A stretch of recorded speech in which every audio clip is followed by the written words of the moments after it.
আওয়ামী লীগের বর্ষিয়ান নেতা উপদেষ্টা পরিষদের সদস্য ও সাবেক বাণিজ্যমন্ত্রী তোফায়েল আহমেদ আর পৃথিবীতে নেই।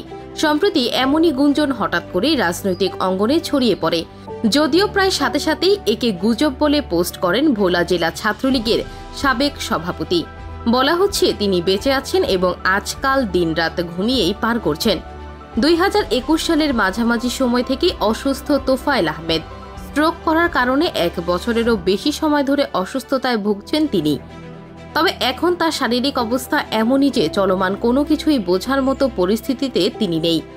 এমনটাই গণমাধ্যমে জানিয়েছেন তোফায়েল আহমেদের জামাতা ডাক্তার তৌহিদুজ্জামান তুহিন।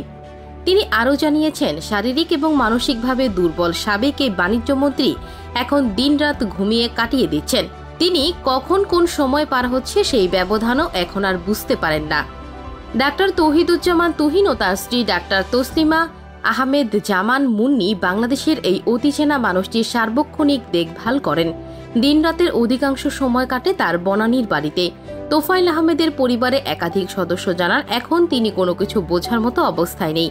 প্রায় বিনষ্ট স্মৃতিশক্তি তাকে অনেকটাই অনুভূতিহীন করে দিয়েছে। আত্মীয় স্বজন ও পরিচিতদের কেউ দেখতে এলে তিনি নির্বাক তাকিয়ে থাকেন। এভাবেই বয়স ও অসুস্থতার কারণে তোফায়েল আহমেদের প্রতিদিনের রুটিনে অনেক পরিবর্তন এসেছে। রাজনৈতিক কর্মসূচি নিয়ে এখন আর তার কোনো ধ্যান ধারণা নেই।